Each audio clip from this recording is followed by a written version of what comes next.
I'd like to welcome everyone to our America's Fun Science Zoom presentation called Making Science Fun.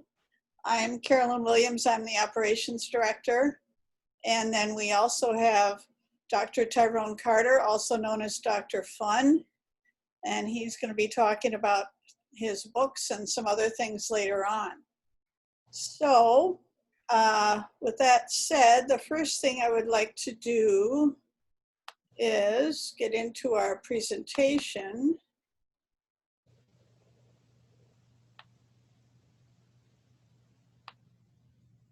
Can everyone see that? Yes. Okay. Yes.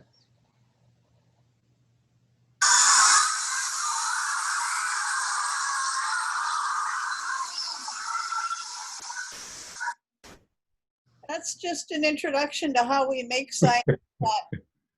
A little bit about our organization. We're veteran-owned, minority-owned, woman-owned, and we support girls in science. We have our little mascot, Tyrone Carter, Kid Scientist. He'll be popping up later in the presentation. Here's our administrative staff, whom we've already introduced. Myself, in my former life, I was Vice President and Manager of Legal Compliance at a major Twin Cities advertising firm. And Dr. Carter is a licensed K-8 science teacher, certified STEM instructor, and licensed K-12 principal. And he is also the Director of Marketing and Curriculum Design. And I'm going to turn it over to Dr. Carter to talk a little bit about how America's Fun Science came to be. Okay, the story of America's Fun Science, as I like to refer to it, is it came about because I was a science teacher. I noticed a lot of schools weren't doing labs for various reasons, either because of the focus on test scores or the lack of licensed science teachers, or it could have been the lack of funds for materials. What was missing was fun and hands-on science enrichment. So with every problem, there's a potential solution. So our programs sought to address this problem. So we seek to fill in the gap by providing fun, hands-on experiences which adhere to Minnesota science standards and next generation science standards. They also help fulfill Boy Scouts and Girl Scout badge requirements. Our focus is on team building, leadership, self-confidence, creativity, and joy. To make science fun. We've also been featured on the TPT show, Kid Show, Hands-on Science from PBS. So that's pretty much who we are and what we do.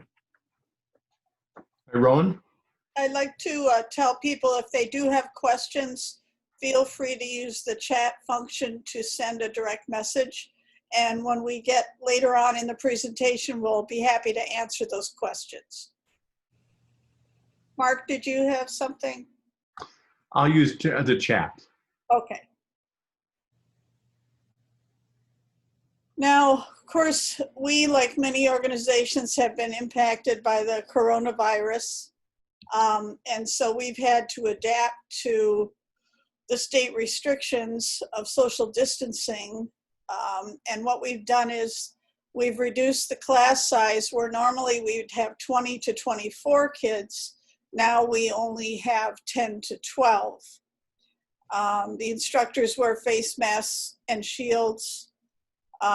We ask that the customers provide student masks if needed and make sure that they maintain the social distancing. And we also have provided some virtual learning options on our YouTube channel. So this is a visual from Dr. Fun's lemon battery lesson. So if you'd like to check out America's Fun Science YouTube channel and subscribe, we'll be continuing to post videos there. We do have 2 original children's books that are geared toward grades 2 through 6. They're hardbound, illustrated, They're great teaching tools for homeschoolers because each one contains a simple STEM lesson plan that can be done at home. The first book is Tyrone Carter, Kid Scientist. There's our little mascot. And the second book, which just came out this summer, is Girls Know STEM 2 Tyrone, which is bilingual English-Spanish. And Dr. Fun will be talking a little bit more about those later on.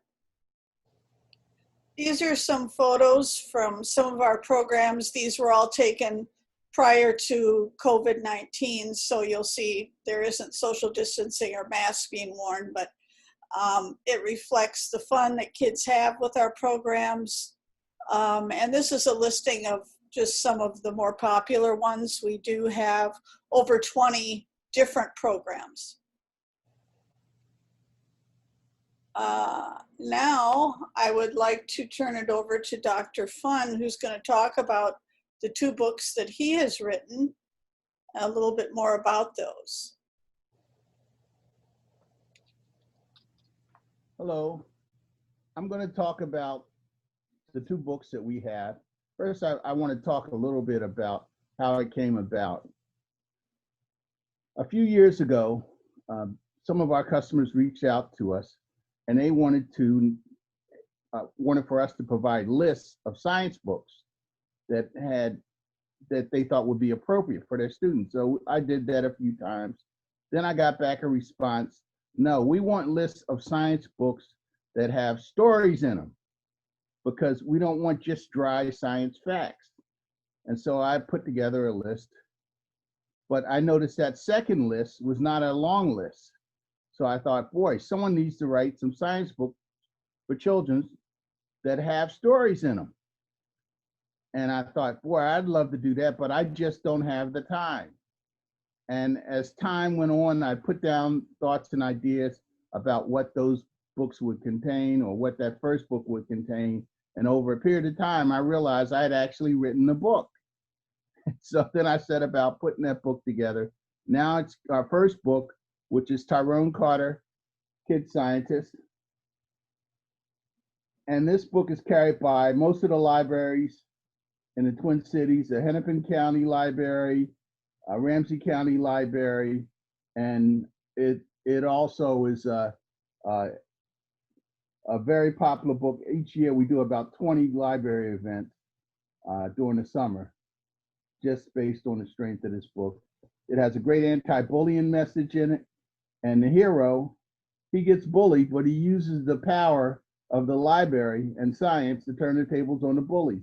And in the back of the book, it has a great paper rocket program, lesson plan that is actually very low cost, which if you consider the fact that the average teacher spends about $3,000 a year of their own money on supplies, this rocket can be made from 1 8.5 by 11 piece of paper and just a few Post-its and a little bit of tape, and a few straws. So it's very, very inexpensive.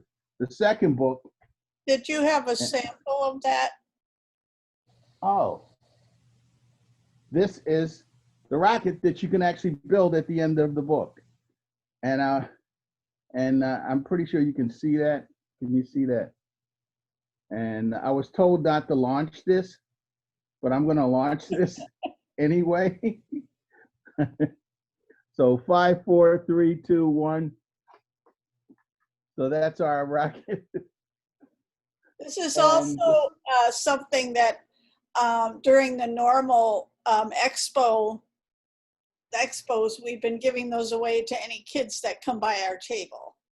We certainly do. And yes, because it makes a great way to understand Newton's third law, where every action is the equal and opposite reaction. So that, which is our whole idea, which is to convey science and engineering concepts in a fun way. Our second book, because there's been a real push lately, and it's very justified to have a focus on girls in STEM, so we can bring more girls into the areas of science and engineering. And so the name of this book is Girls Know STEM Too, Tyrone. And in this book, the setting is, part of the setting is in the Twin Cities. So one of the girls is from West St. Paul, one is from Minneapolis, and one is from South St. Paul. And so we have a nice diversity. So in this book, our hero, Tyrone Carter, kid scientist, he gets a little too big for his britches. And he asks his friends that he met through a science camp for help in completing his project that he's already failed on. And so they tell him, his primary friend, she tells him, her name is Izzy, she tells him that, well, I know someone that can help you. And he naturally assumes, since it's a STEM problem, that it's going to be boys. And they let him know that girls know STEM too, Tyrone, not just guys. So he gets chastened and he learns his lesson and he takes their advice. They teach him all about the engineering design process. And in the end, he redesigns his project, which is a balloon rocket car. And he wins the science fair in the end. So both books contain a lot of great humor, a lot of great science and engineering concepts. So everything's done in a fun way. And of course, this has a lesson plan also in the back that allows you to build this beautiful balloon rocket car. So that's the essence of our book. They're great, especially during this time of the COVID crisis, whether it's a family member at home or teachers, allowing children to use these books at home and access the lesson plans and guiding them through it. It's a great tool. And that book is also carried by Hennepin County Libraries. Yes, this is the new book. Right away, Hennepin County Library reached out to us and indicated that they wanted to carry this book. So we really appreciate that. And that's the story of the books. And this is a series, obviously. There will be a third book, but that's probably going to be about at least 4 years away, because I need to let each book have time to sort of breathe and establish its own presence before I introduce another. So that's what we have. And I hope you guys appreciate it. Check out the book. And if you want to email us or contact us for help or support in completing any of the lesson plans, we're happy to do that. Tyrone, what age levels, what grade levels do you find yourself doing your most of your presentations? From as far as the presentations, I'd say it used to be from 2nd grade to 6th grade, but you know, we have a new program called Bubble Fun. What? Say that one more time. We have a new program called Bubble Fun. Okay. And the preschoolers go absolutely crazy over that program. As a matter of fact, when we end the program, they don't want us to leave, which you always want that. So. Yeah, so we do preschool because we can adapt most of our programs to preschool. They just have a shorter time period that they're engaging. But then we've also done all the way up to seniors. We've done programs at adult care facilities, and they really love it. So, how do you customize the programs to fit for the seniors? well, we really don't have to do much, I don't think, do we, Dr.? No, I think the only thing for the seniors is actually it's kind of similar to what we do during the COVID crisis. We cut down on the amount of people at the table because so you have wheelchair access. So right now, if I do a slime table function, I used to bring up, I think I used to bring up 6 at a time. Now I'll only bring up 3 at a time to the table. And so with the seniors, we would do the same thing. We would just bring up 3 at a time. So if a person has a wheelchair, they can have access. And so I think that's important because I have a saying, there's a little kid in all of us. It just needs to be reawakened so that kid can have permission to come out. So, because especially in a time like this, we all need to tap into our inner child and kind of be in touch with our inner sense of joy, and I think that helps the kids and ourselves in a big way. So why don't we go through some of the questions that we've received? One question is, how many years has America's Fun Science been around? And we are currently in our 5th year. And we've done programs around the Twin Cities metro area. We've been up to Duluth and Hibbing. We've been to Philadelphia. We attended a book fair in Chicago. So we can pretty much go anywhere we need to. Another question, do you use your books as your curriculum? Dr. Fun, would you like to answer that? Yeah, actually, the curriculum was around first, and then the books came second. So, and in creating, for example, the first book, I wanted to make sure that we reference one of our programs so it would have that connectivity. So because that way it becomes kind of circular. The books promote the program, the programs promote the book. The kids connect with the books. They're going to connect with the program. Because when you want to reawaken or awaken that spark in kids, you want to have the spark of science. You know, that impulse to grab a science book, to conduct an experiment, to pick up a bug even and look at it and find out what it is, how to classify it. So I think the more things you have that are kind of interconnected, and it starts that flow. I remember there was a show on a few years ago called Connections, and I believe in that concept. If you can help kids make positive connections about science, it helps to promote the science and the engineering. Okay, then we have another question. Do the YouTube videos have lesson plan experiments for classrooms to try? Yes, we do. We have two. One is I think one of the most important, and I've done this myself way before COVID, which is the hand washing. When I would have my science classes, one of the first things I teach my students was how to wash your hands properly, because that was a good lead in, and it helped underscore the safety aspect.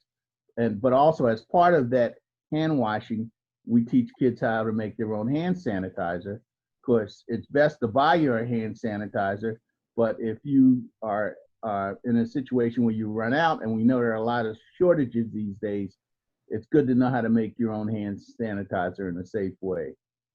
And so, yeah. And then the other video is lemon battery, how to make a lemon battery at home.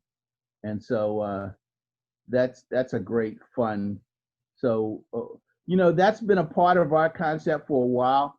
Every time we do a program, we have what we call a family fun card, which has a lesson related to the program that was just delivered that the child can take home and do with their family as a follow-up. So our family fun cards are really where the a further connection is, in terms of having the children really understand that there are a lot of connections in science that they can make. Does anyone have any other questions that we can answer? We've got about 5 minutes left of the presentation. I just put a question in, Carolyn. When did you discover you loved science? Oh, that could be a whole presentation in itself. Wow. You know, if you look, I think for me, it goes way back. There was a show called Mr. Wizard on television, and this guy, but it was way before that. I think when I started reading, where I would go to the library, there was a woods nearby, a golf course that had a wooded area. And I used to like to go out to that golf course, and I would like to pick up rocks and bugs, you know, all of the things that little boys like to put in their pockets that moms don't like. typically, because it's going to entail having a lot of dirt. And I would take those things and I would get a book and I would look them up because I was trying to understand how this natural world worked and how I fit in. And so if I had a rock, I wanted to look it up and find out, is that metamorphic rock? Is that an igneous rock? You know, is that a sedimentary rock? I wanted to know what kind of rock it was. And if it was a bug, I wanted to know what classification it fell into. So, and that was, and it kind of reassured me that there was an order to the world. And at some point I'd know where my place was in that order. Does anyone else have anything they want to ask? Otherwise, we have a little special video we want to share.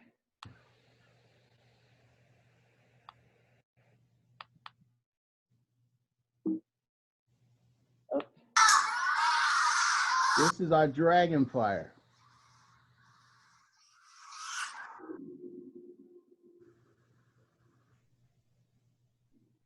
In slow motion.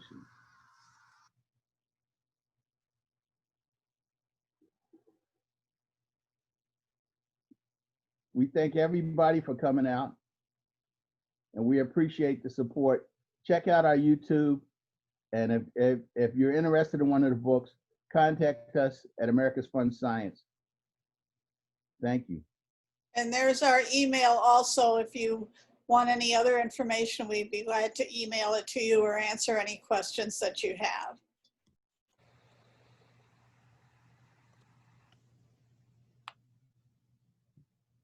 I guess that completes our presentation for today. We'll be doing another one on September 18th. Maybe we'll have fine-tuned things. Appreciate everyone's patience. Thank you, Carolyn. Thank you, Dr. Fun. Thank you. Thank you, Mark, we appreciate it. for tuning in. You bet. Bye-bye. Bye-bye.